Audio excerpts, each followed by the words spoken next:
Hello शिक्षक अभ्यर्थी। तो ये साइंस का प्रैक्टिस सेट 2 है जो कि बीपीएससी टीआरई 4.0 के लिए काफ़ी इम्पॉर्टेंट है। जिन किसी का भी सब्जेक्ट साइंस है, चाहे वो 6 to 8 से हो, चाहे वो 9-10 टीजीटी साइंस हो, उन दोनों के लिए ये प्रैक्टिस सेट काफ़ी यूजफुल होने वाला है। तो हर एक क्वेश्चन के लिए ये प्रैक्टिस सेट जो होंगे, इसमें जितने भी क्वेश्चन होंगे, हर एक क्वेश्चन के लिए 30 सेकंड का टाइम मिलेगा और उसी 30 सेकंड में आपको गैस करना है कि किस क्वेश्चन का कौन सा राइट आंसर होगा। उसके बाद हम उस क्वेश्चन का राइट आंसर बताएंगे और वीडियो के एंड में मैं ये भी बताऊंगा कि जितने भी क्वेश्चन हैं उनके डिस्कशन आपको कहाँ पे मिलेंगे। तो फटाफट से वीडियो को लाइक कर देना और चैनल पे नए हो तो चैनल को सब्सक्राइब कर देना। तो चलते हैं, वीडियो को स्टार्ट करते हैं। फर्स्ट क्वेश्चन है, कोशिका द्रव एवं केंद्रक को सम्मिलित रूप से क्या कहते हैं? ऑप्शन है कोशिका झिल्ली, कोशिका द्रव्य, जीव द्रव, कोई नहीं या एक से अधिक। तो आपका टाइमर स्टार्ट होता है, 30 सेकंड का वक्त है और आपको बताना है कि कोशिका द्रव एवं केंद्रक को सम्मिलित रूप से क्या कहते हैं। क्या उनको कोशिका झिल्ली कहते हैं, या उनको कोशिका द्रव कहते हैं, या जीव द्रव कहते हैं? काफी इजी लेवल का क्वेश्चन है। जिन्होंने भी सेल से रिलेटेड पढ़े हैं वो इन क्वेश्चन का राइट आंसर दे सकते हैं। जिन्होंने सिंपली कोई कंपटीशन की भी जनरल बुक भी पढ़ी है तो वो भी इस क्वेश्चन का राइट आंसर दे सकते हैं। तो आपका समय समाप्त होता है। इस क्वेश्चन का राइट आंसर हो जाएगा जीव द्रव। ठीक है, क्योंकि कोशिका द्रव और केंद्रक के सम्मिलित रूप पूछा गया था तो सम्मिलित रूप को जीव द्रव कहते हैं। ठीक है, चलते हैं अगले प्रश्न की ओर। अगला प्रश्न है कि शीर्षस्थ विभव ज्योति उत्तरदायी होती है। ठीक है, ऑप्शन दे रखा है लंबाई में वृद्धि करती है, ये लंबाई में वृद्धि के लिए, मोटाई में वृद्धि के लिए, मृदुतक में वृद्धि के लिए, कोई नहीं है एक से अधिक। आपका टाइमर स्टार्ट होता है, 30 सेकंड का वक्त है। आपको बताना है कि शीर्षस्थ विभव ज्योति उत्तरदायी होते हैं। तो आपको जल्दी से सोचना है कि किसके लिए उत्तरदायी होते हैं। क्या ये लंबाई में वृद्धि के लिए उत्तरदायी होते हैं, मोटाई में वृद्धि के लिए उत्तरदायी होते हैं, मृदुतक में वृद्धि के लिए उत्तरदायी होते हैं?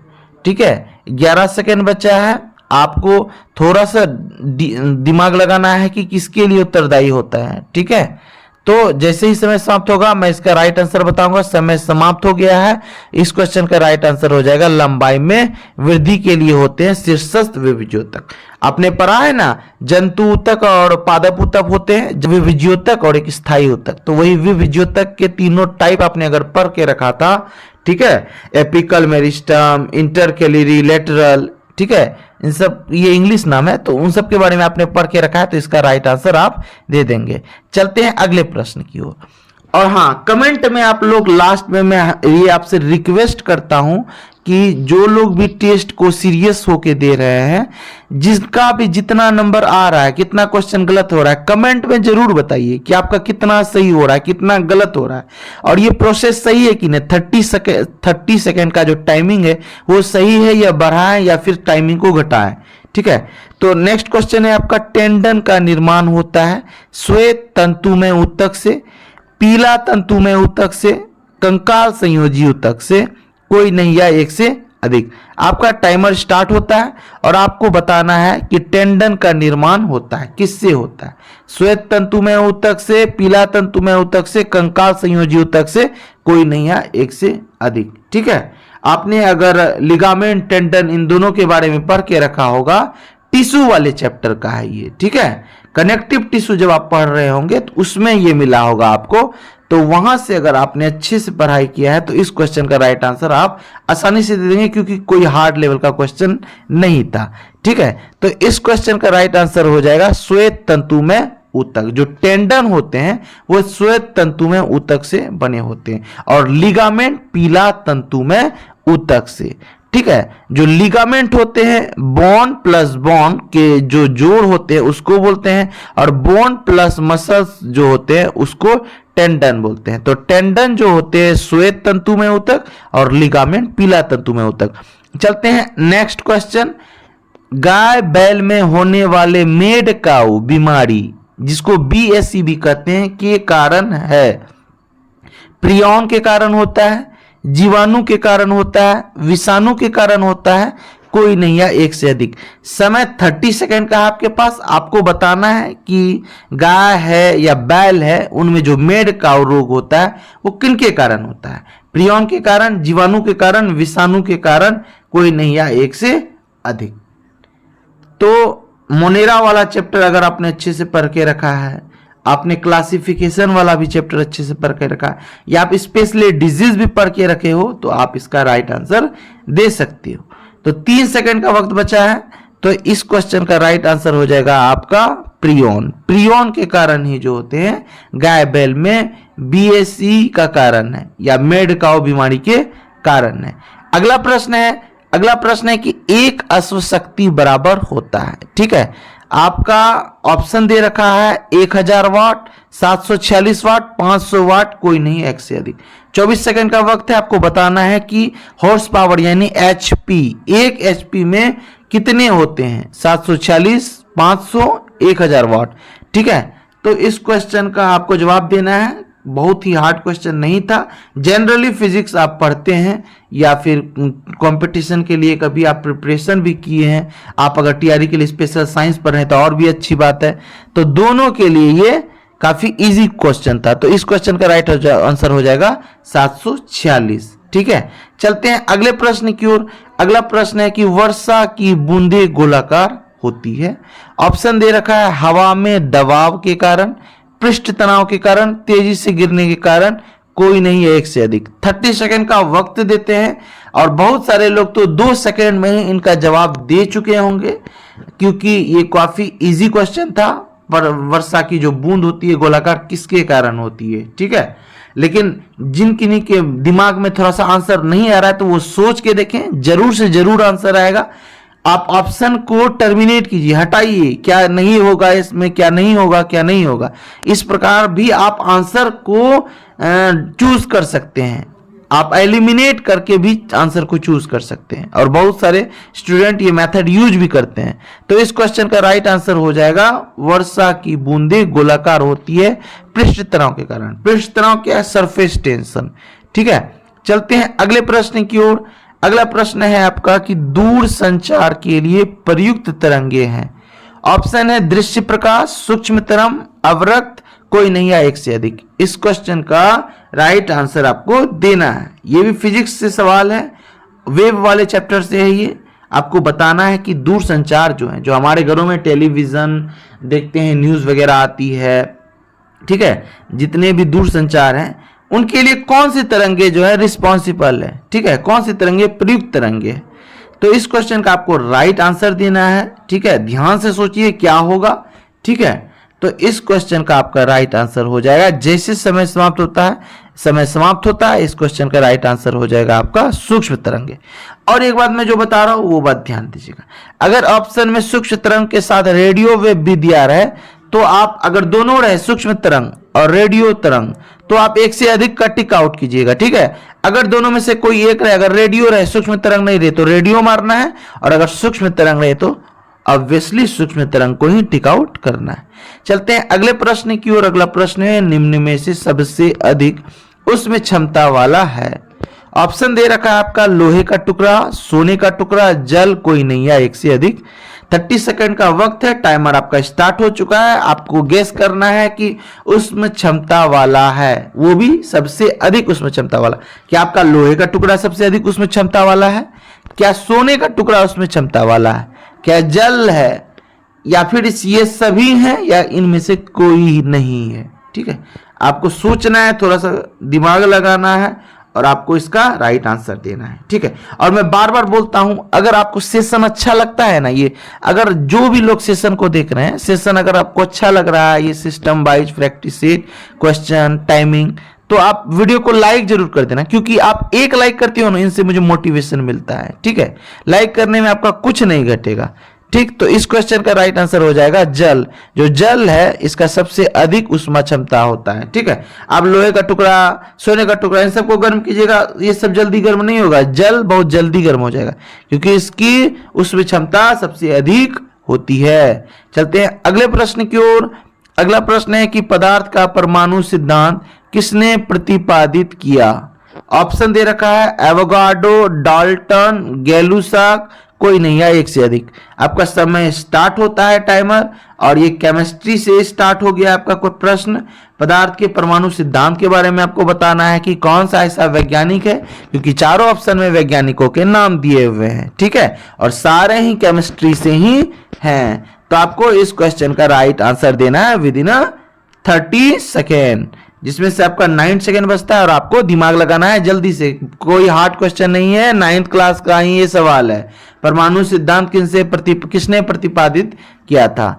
तो इस क्वेश्चन का राइट आंसर हो जाएगा आपका डाल्टन, ठीक है। डाल्टन ही है जो कि पदार्थ के परमाणु सिद्धांत का प्रतिपादन किया था। गैलुसाक जो है वो गैस लॉ के बारे में बताया था, और एवोगाड्रो ने भी समानुपाती एन वाला अनुपात दिया था, यानी जो आयतन होते हैं ना, जो समान गैस के जो अणु के कण हैं उनके समानुपाती होते हैं, ठीक है। और उनकी वैल्यू भी है 6.022 इंटू 10⁻23 एवोगाड्रो संख्या, जो कि पूछा जाता है कभी कभी, ठीक है। चलते हैं अगले प्रश्न की ओर। अगला प्रश्न है उत्कृष्ट गैस की संयोजकता कितनी होती है? ऑप्शन है 4, 2, 0, कोई नहीं या एक से अधिक। आपका टाइम स्टार्ट होता है, आपको बताना है कि उत्कृष्ट गैस की संयोजकता कितनी होती है। या तो अगर आपको प्रॉपर पता है तो आप डायरेक्ट कर सकते हैं, या फिर आप उत्कृष्ट गैस का इलेक्ट्रॉनिक कॉन्फ़िगरेशन निकाल के आप गेस भी कर सकते हैं। लेकिन यहाँ पे इलेक्ट्रॉनिक कॉन्फ़िगरेशन की जरूरत नहीं है, क्योंकि जो लोग केमिस्ट्री को पढ़े हुए हैं वो आसानी से इसका आंसर दे सकते हैं, ठीक है। कोई खास प्रश्न नहीं है, हार्ड मीडिएट लेवल का प्रश्न है। और हाँ, मैं बार बार रिक्वेस्ट कर रहा हूं, सेशन अच्छा लगे तो सेशन को लाइक करना और चैनल को सब्सक्राइब जरूर कर लेना, ताकि कंटिन्यू ये सीरीज आप कर सको। क्योंकि अगर आप सब्सक्राइब किए हुए रहोगे तभी आपके पास ये नोटिफिकेशन चला जाएगा, और आप थंबनेल देख के आप क्लिक करके आप प्रैक्टिस सेट बना सकते हो। तो इस क्वेश्चन का राइट आंसर हो जाएगा 0। उत्कृष्ट गैस जो होते हैं ग्रुप नंबर 18 के जितने भी एलिमेंट है उत्कृष्ट गैस में आते हैं, और इसकी संयोजकता कितनी होती है? 0 होती है, ठीक है। चलते हैं अगले प्रश्न की ओर। अगला प्रश्न है कि चूने का पानी किसके द्वारा दूधिया हो जाता है? अब आप लोगों में से ये लोग कोई भी ये मत सोचना कि मैं हर ऑप्शन को डिस्कस क्यों नहीं करा रहा, क्योंकि मैंने बार बार बताया है, वीडियो के लास्ट में मैं बताऊंगा कि आपको इन सारे क्वेश्चन जो भी आप कर रहे हैं किसी को टेंशन नहीं लेना, सारे क्वेश्चन का आपको प्रॉपर डिस्कशन मिलेगा, ठीक है। तो आपको इस सवाल का जवाब देना है कि चूने का पानी किसके द्वारा दूधिया होता है। आपका टाइमर स्टार्ट होता है। ऑप्शन है आपका CO carbon monoxide, carbon dioxide, या फिर O3 जिनको कि ओजोन कहते हैं, या ये मतलब कोई नहीं या एक से अधिक होंगे। तो आपको विद इन 30 सेकेंड आपको बताना है कि चूने का पानी किसके कारण दूधिया हो जाता है, ठीक है। तो चूने का पानी क्या है आपको पता होगा कि चूने का पानी CaOH2 है। मैं ये आपको हिंट भी दे रहा हूं, ठीक है। एग्जाम में आपको खुद ही सोचना है ये सभी चीजें। तो इस क्वेश्चन का राइट आंसर हो जाएगा आपका 2, ठीक है। जो चूना होता है CaO, इसको बिना बुझा चूना कहते हैं। जब ये वाटर के साथ रिएक्ट करता है तो CaOH2 बनाता है। जब CaOH2 कार्बन के साथ रिएक्ट करेगा तभी इसके द्वारा जो पानी दूधिया हो जाता है। चलते हैं अगले प्रश्न की ओर। अगला प्रश्न है कि श्वसन किस रासायनिक अभिक्रिया का उदाहरण है? इस क्वेश्चन का ऑप्शन दे रखा है उष्माक्षेपी, उष्माशोषी, संयोजन, कोई नहीं या एक से अधिक। टाइमर आपका स्टार्ट हो चुका है, और आप लोगों से बार बार रिक्वेस्ट कर रहे हैं कि सेशन अच्छा लग रहा है, थोड़ा सा भी अच्छा लग रहा है तो आप एक लाइक कर दीजिए। आपके एक लाइक करने से ना मुझे बहुत अच्छा फील होता है, बहुत अच्छा मोटिवेशन मिलता है, इनसे आगे और अच्छी तरह से अच्छे अच्छे क्वेश्चन लाने का मोटिवेशन मिलता है। तो जरूर से जरूर एक लाइक कर दें, और अगर कंटिन्यू करना है, आपको सेशन से जुड़े रहना चाहते हैं तो जुड़े रहने के लिए सब्सक्राइब कर ले। इसके लिए आपको कुछ भी नहीं लगेगा, 1 रुपया भी नहीं लगेगा, आपको बस सब्सक्राइब का बटन दबाना है। अब वीडियो अच्छा लगे तो लाइक करना है, ठीक है। तो इस क्वेश्चन का राइट आंसर हो जाएगा 1, उष्माक्षेपी। जो श्वसन की क्रिया होती है वो उष्माक्षेपी अभिक्रिया होती है। और ये याद रखना कि श्वसन की क्रिया एक रासायनिक अभिक्रिया है, ठीक है। जिस अभिक्रिया में उष्मा बाहर निकलती है उसे उष्माक्षेपी कहते हैं। जिस क्रिया में उष्मा का अवशोषण करके अभिक्रिया होती है उसे उष्माशोषी कहते हैं, ठीक है। चलते हैं अगले प्रश्न की ओर। अगला प्रश्न है कि आदर्श गैसों की ऊर्जा किस पर आधारित होती है? ऑप्शन है ताप, दाब, आयतन, कोई नहीं है एक से अधिक। आपका समय स्टार्ट होता है। विद इन 30 सेकेंड आपको सोचना है कि आदर्श गैस की जो ऊर्जा होती है वो किस पर आधारित होती है, ताप पर, दाब पर या आयतन पर। ठीक है, और हाँ अपने दोस्तों से जरूर शेयर करना। ठीक है, अपने दोस्तों से शेयर करेंगे, उनसे वो भी इन वीडियो का लाभ ले पाएंगे, उन्हें भी प्रैक्टिस सेट हो पाएगा। ठीक है, तो उनसे भी जरूर शेयर करें। ठीक है, इनसे क्या होगा कि ज़्यादा से ज़्यादा लोग इस वीडियो को देखेंगे, ज़्यादा से ज़्यादा लोग इस वीडियो को शेयर करेंगे। इनसे मेरे अंदर का फीलिंग जो है और भी अच्छा हो जाएगा, ताकि मैं बहुत ज़्यादा से ज़्यादा मेहनत कर सकूं आप लोगों के लिए प्रैक्टिस सेट लाने में। तो इस क्वेश्चन का राइट आंसर हो जाएगा ताप। जो आदर्श गैस की ऊर्जा होती है वो किस पर आधारित होती है, तो वो ताप पर आधारित होती है, आदर्श गैस की ऊर्जा। ठीक है, चलते हैं अगले प्रश्न की ओर। अभी आपको बस फोकस होके ये सोचना है कि ज्यादा से ज्यादा नंबर स्कोर करना है, सही से सही आंसर को गैस करना है, ताकि ये जितना भी ऑप्शन है मैं उन सभी का डिस्कशन आपको वीडियो के अंत में बताऊंगा कि कैसे आपको देखना है। तो ये प्रश्न है आपका कि मैग्नीशियम, जिसको कि Mg से लिखते हैं, मैग्नीशियम किस आवर्त के तत्व हैं? तीसरी आवर्त, चौथे आवर्त, दूसरे आवर्त, कोई नहीं है एक से अधिक। आपका समय स्टार्ट होता, ये थोड़ा मॉडरेट लेवल का था क्योंकि आपको इसमें पेन चलाने होंगे। आपको अगर याद है तो अच्छी बात है, आपको परमाणु संख्या याद रहनी चाहिए कम से कम 30 तक, 1 से लेकर 30 तक जितने भी एलिमेंट हैं उनके आपको परमाणु संख्या याद रहनी चाहिए, ताकि आप उनका इलेक्ट्रॉनिक कन्फिग्रेशन निकाल सको और उनके आवर्त और ग्रुप नंबर निकाल सको। ग्रुप कैसे निकालना है, आवर्त कैसे निकालना है, इससे रिलेटेड मैंने वीडियो बना रखा है। मैं उन वीडियो का लिंक भी दे दूंगा डिस्क्रिप्शन में। पीरियोडिक टेबल के नाम से वीडियो बनाया है, उसमें आप शॉर्ट ट्रिक मैंने बताया है कि किस प्रकार आप ग्रुप नंबर और पीरियड आवर्त कौन से है वो आप निकाल सकते हैं। तो इस क्वेश्चन का राइट आंसर हो जाएगा तीसरा। ठीक है, मैग्नीशियम कौन से आवर्त के तत्व है? तीसरे आवर्त के तत्व हैं। चलते हैं, अब मैं थोड़ा सा टाइम 1 सेकंड 2 सेकंड रुक जाइए, मैं इसको अब बता ही देता हूं। मैग्नीशियम का परमाणु संख्या 12 होता है। इसका आप इलेक्ट्रॉनिक कॉन्फ़िगरेशन निकाल सकते हैं, 2 8 10 2 12। तो जितने कक्षों की संख्या होती है वही उस एलिमेंट के आवर्त होते हैं। कक्षों की संख्या कितनी हुई? 1 2 3, 3 कक्ष है, यानी ये तीसरे आवर्त के एलिमेंट होंगे मैग्नीशियम। चलते हैं अगले प्रश्न की ओर। अगला प्रश्न है, निम्नलिखित में से किस राशि का मात्रक नहीं है? ऑप्शन है विकृति, प्रतिबल, दाब, कोई नहीं या 1 से अधिक। आपका समय स्टार्ट होता है, 30 सेकंड का वक्त है, 30 सेकंड में आपको देना है। आप लोगों को लगता है कि ये समय कम है, तो ये आप लोग कृपया करके ना सोचें, क्योंकि अगर कम टाइम में आप क्वेश्चन सॉल्व करने की प्रैक्टिस करेंगे तो आपको एग्जाम में बहुत ही बेहतरीन एक्सपीरियंस होगा।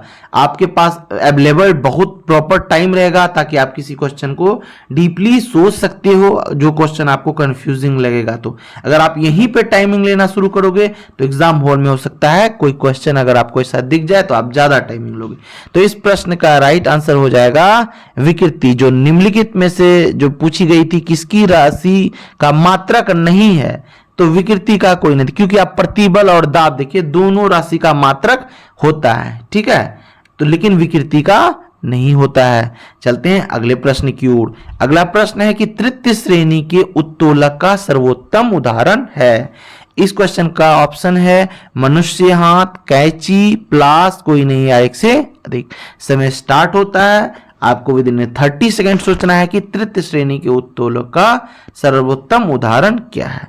आपने उत्तोलक पढ़ के रखा होगा, फलक्रम होते हैं, एफर्ट होते हैं, लोड होते हैं, और ये तीन श्रेणी के उत्तोलक होते हैं। फर्स्ट श्रेणी, सेकंड श्रेणी और थर्ड श्रेणी। फर्स्ट श्रेणी, सेकंड श्रेणी और थर्ड श्रेणी में से ये कौन सी श्रेणी में ऑप्शन दिए हुए हैं? तो इस क्वेश्चन का आपको राइट आंसर देना है। इस क्वेश्चन का राइट आंसर हो जाएगा, 30 सेकंड चूंकि कंप्लीट हो चुके हैं। प्रश्न का राइट आंसर हो जाएगा मनुष्य का हाथ। तृतीय श्रेणी के उत्तोलक का सर्वोत्तम उदाहरण कौन सा है? तो मनुष्य के हाथ हैं। जो प्लास हैं और कैंची हैं ये प्रथम श्रेणी के उत्तोलक हैं। चलते हैं अगले प्रश्न की ओर। अगला प्रश्न है कि रॉकेट किस सिद्धांत पर कार्य करता है? ऑप्शन है ऊर्जा संरक्षण पे, बर्नौली प्रमेय पे, संवेग संरक्षण पे, कोई नहीं या 1 से अधिक। तो 30 सेकंड का वक्त है, टाइमर स्टार्ट हो चुका है। आपको बताना है कि रॉकेट किस सिद्धांत पर कार्य करते हैं। तो इस क्वेश्चन का राइट आंसर देना है आपको बताना है कि रॉकेट ऊर्जा संरक्षण के सिद्धांत पे कार्य करते हैं, या बर्नौली प्रमेय के सिद्धांत पे कार्य करते हैं, या संवेग संरक्षण के सिद्धांत पे कार्य करते हैं। तो इस क्वेश्चन का राइट आंसर देना है आपको। समय समाप्त होता है। अब इस क्वेश्चन का राइट आंसर बता देता हूं। इस क्वेश्चन का राइट आंसर हो जाएगा संवेग संरक्षण। जो रॉकेट होते हैं वो संवेग संरक्षण के सिद्धांत पे काम करते हैं। चलते हैं अगले प्रश्न की ओर। अगला प्रश्न है कि समतल दर्पण में वक्रता त्रिज्या होती है। ऑप्शन है अनंत, शून्य, एक और अनंत के बीच, कोई नहीं या एक से अधिक। समय आपका समाप्त होता है। आपको जवाब देना है कि जो समतल दर्पण है उसमें वक्रता त्रिज्या कितनी होती है। अनंत पे, शून्य, एक और अनंत के बीच, या फिर ये सभी में से सभी नहीं होंगे, या ये सभी के सभी होंगे। तो इस क्वेश्चन का आपको राइट देना है, आंसर देना है विद इन 30 सेकेंड। सोचना है अच्छे से, थोड़ा सा माइंड को मेकअप करना है कि क्या हो सकता है। आपको अगर डायग्राम याद होगा तो आप फट से दे सकते हो। किसी भी चीज का प्रैक्टिस डायग्राम के साथ करने से ज्यादा बेटर होता है। तो इस क्वेश्चन का राइट आंसर हो जाएगा अनंत होता है। जो समतल दर्पण की जो वक्रता त्रिज्या होती है वो अनंत होती है। चलते हैं अगले प्रश्न की ओर। अगला प्रश्न है कि कौन सी अवस्था सबसे छोटी होती है। ऑप्शन है एनाफेज, मेटाफेज, प्रोफेज, कोई नहीं या एक से अधिक।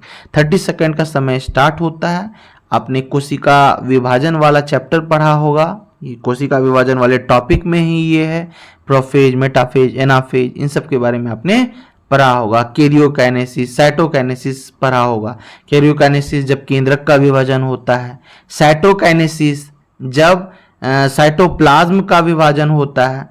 तो इन दोनों में से ही आपको बताना है ये क्या, कौन सी अवस्था सबसे छोटी होती है, क्योंकि हर अवस्था की अलग अलग टाइमिंग होती है। तो इस क्वेश्चन का राइट आंसर हो जाएगा एनाफेज।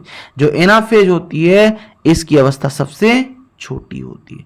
चलते हैं अगले प्रश्न की ओर। अगला प्रश्न है कि जनन कोशिका में होता है।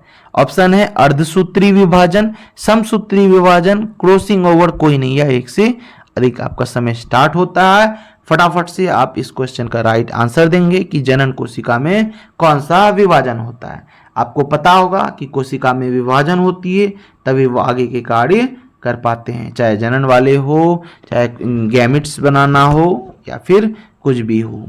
तो आपको बताना है कि जनन कोशिका में कौन सा विभाजन होता है। समसूत्री में क्या होते हैं कि क्रोमोसोम की संख्या क्या होती है, माता जितने पेरेंट्स के होते हैं उतने ही बच्चों में ही रहते हैं सेम। अर्धसूत्री में क्या होते हैं, पेरेंट्स के आधी हो जाती है क्रोमोसोम की संख्या। तो इस क्वेश्चन का राइट आंसर हो जाएगा एक, अर्धसूत्री विभाजन। ऐसा क्यों होता है, क्योंकि माता पिता दोनों को गुण चाहिए होता है, इसीलिए क्रोमोसोम की संख्या आधी करनी होती है अर्धसूत्री विभाजन के द्वारा। आधा गुण माता के, आधा गुण पिता के, जो कि दोनों में से दोनों के दोनों गुण जाते हैं बच्चों में। चलते हैं अगले प्रश्न की ओर। अगला प्रश्न है समरूप अंग होते हैं। इस क्वेश्चन का ऑप्शन है रचना में समान, कार्य में समान, रंग में समान, कोई नहीं एक से अधिक। 30 सेकंड का वक्त है। आपको जवाब देना है कि समरूप अंग होते हैं। ठीक है, आपने पढ़ा होगा समरूप अंग, अवशेषी अंग, ये सभी चीजें, समजात अंग। तो समरूप अंग के बारे में आपको बताना है कि समरूप अंग में रचना में समानता होती है, या कार्य में समान होते हैं, या रंग में समान होते हैं, या कोई नहीं या एक से अधिक। बहुत ज्यादा हार्ड प्रश्न नहीं है, वन लाइनर टाइप से प्रश्न है ये वाला। आपको बस वन थॉट में आपको इसका आंसर देना है। तो इस क्वेश्चन का राइट आंसर हो जाएगा कार्य में समान होते हैं। ठीक है, रचना में फिर कौन समान होते हैं, जो समजात अंग होते हैं, समजात, वो रचना में समान होते हैं। ठीक है, चलते हैं अगले प्रश्न की ओर। अगला प्रश्न है कि अम्ल वर्षा होती है, किसके कारण होती है। ऑप्शन दे रखा है कारखानों से, पेट्रोल से, कोयले के जलने से, कोई नहीं है एक से अधिक। ठीक है, ये क्लास 9th के ही एनसीईआरटी से उठाया गया प्रश्न है। इस क्वेश्चन का आपको समय मिलता है 30 सेकेंड का। आपको सोचना है, बताना है कि अम्ल वर्षा किसके कारण होती है।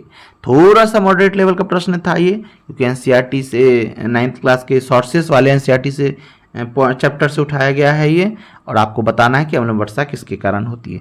अगर आप ध्यान से इसको सोचोगे तो आपको आंसर मिल सकता है। आप एलिमिनेशन मेथड का यूज कर सकते हैं यहाँ पे, ये ऑप्शन नहीं होगा, इसको कट कर देना है, ये ऑप्शन नहीं होगा, कट कर देना है, ये ऑप्शन नहीं होगा, कट कर देना है। इस प्रकार आप इसका राइट आंसर दे सकते हैं। तो इस क्वेश्चन का राइट आंसर हो जाएगा कोयले के जलने से, क्योंकि कारखाने से अम्ल वर्षा क्यों होगी भाई, पेट्रोल से क्यों होगी, तो एक ऑप्शन बच जाता है कोयले के जलने से।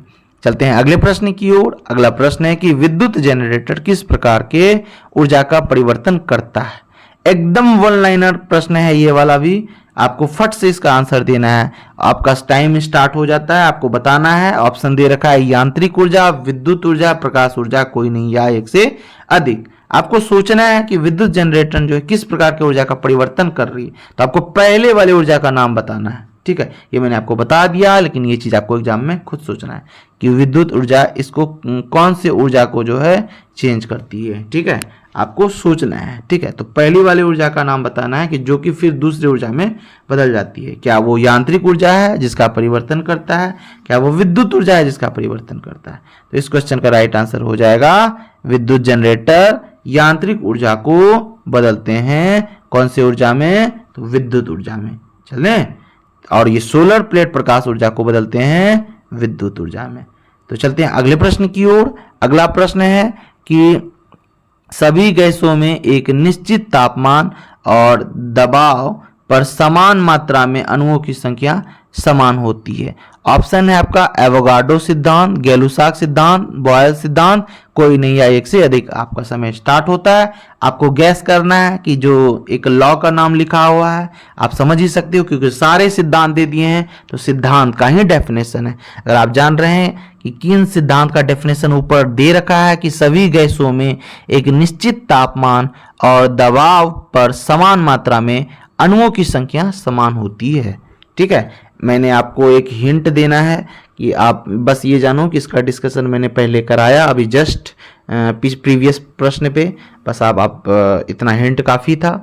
अब मैं राइट आंसर बता देता हूँ। इसका राइट आंसर हो जाएगा एवोगाड्रो सिद्धांत, भी समानुपाती एंड। ठीक है, अगर तापमान और दबाव समान हो तो अणुओं की संख्या समान होगी। ठीक है, आयतन और अणुओं की संख्या समान होगी। 22.4 लीटर एनटीपी वाला जो बात था वही है इसमें। एवोगाड्रो की संख्या होती है 6.022 इंटू 10⁻23। ठीक है, चलते हैं अगले प्रश्न की ओर। और आपको पता होगा ये गैलुसाक और बॉयल्स ये सभी गैस लो दिए हैं, गैस लो। चलते हैं अगले प्रश्न की ओर। कार्य करने की क्षमता को कहते हैं। आपका एसआई मात्रक तो पूछेगा ही, हर बार से पूछा जा रहा है। 2.0 में भी 3.0 में भी एसआई यूनिट पूछ ही दिया जाता है। किसी 2.0 में 2 एसआई यूनिट पूछे थे और 3.0 में भी 2 के करीब पूछे थे, 1 या 2 के करीब पूछे थे। ठीक है, कार्य करने की क्षमता को क्या कहते हैं। आपका समय स्टार्ट हो चुका है, आपको जल्दी से बताना है कि कार्य करने की क्षमता को शक्ति कहते हैं, ऊर्जा कहते हैं, प्रतिरोध कहते हैं, कोई नहीं या एक से अधिक। तो काफी इजी प्रश्न है, कार्य ऊर्जा और शक्ति वाले चैप्टर से है। ये तो आप सिंपली जीएस वाले बुक से भी पढ़े होंगे ये वाले, या अगर आप एनसीईआरटी स्टडी किए होंगे या 11-12 के नोट्स पढ़े होंगे साइंस लेके, क्योंकि ये साइंस वाले के लिए ही है तो साइंस में पढ़े ही होंगे, तो उनको ये बात पता होगी। चलिए, तो इस क्वेश्चन का राइट आंसर हो जाएगा ऊर्जा। कार्य करने की क्षमता को क्या कहते हैं, ऊर्जा।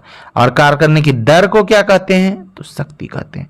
2.0 में यही पूछा गया था, कार्य करने की क्षमता को क्या कहते हैं। ठीक है, तो ये आज का आखिरी प्रश्न था। अब आप लोगों से एक आखिरी रिक्वेस्ट है कि आप लोग कमेंट में जरूर बताएं कि आप लोगों का कितना सही हुआ या कितना गलत हुआ। आप कुछ भी बता सकते हैं, कितना गलत हुआ ये भी बता सकते हैं या कितना सही हुआ, कुछ भी आप बता सकते हैं। और हाँ, आप लोगों से एक रिक्वेस्ट है कि आप लोग प्लीज़ वीडियो को जरूर अपने दोस्तों से शेयर कीजिए, किसी ग्रुप में शेयर कीजिए, ताकि मल्टीपल लोग जब देखेंगे इस वीडियो को, प्रैक्टिस सेट को, और शेयर करेंगे तो इनसे मुझे बहुत सारी मोटिवेशन मिलेगी। और वीडियो लाइक होते ही मुझे और भी मोटिवेशन मिलेगी। ताकि मैं ज़्यादा से ज़्यादा मेहनत कर सकूँ आपके लिए प्रैक्टिस सेट वाले वीडियो बनाने में, क्योंकि हर एक क्वेश्चन को अच्छे से अरेंज करने में काफ़ी मेहनत लगती है। क्योंकि क्वेश्चन अगर अच्छे से अरेंज नहीं होगा तो आपसे क्वेश्चन बनेगा भी नहीं। मुझे इस बात का ध्यान रखना पड़ता है कि बहुत ज़्यादा हार्ड ना हो जाए क्वेश्चन, बहुत ज़्यादा ईजी ना हो जाए क्वेश्चन, ठीक है। और क्वेश्चन के हर एक ऑप्शन जो है कि रिलेट करे, ताकि एग्जाम में, क्योंकि रिलेटेड नहीं क्वेश्चन के ऑप्शंस रहते हैं इसी वजह से।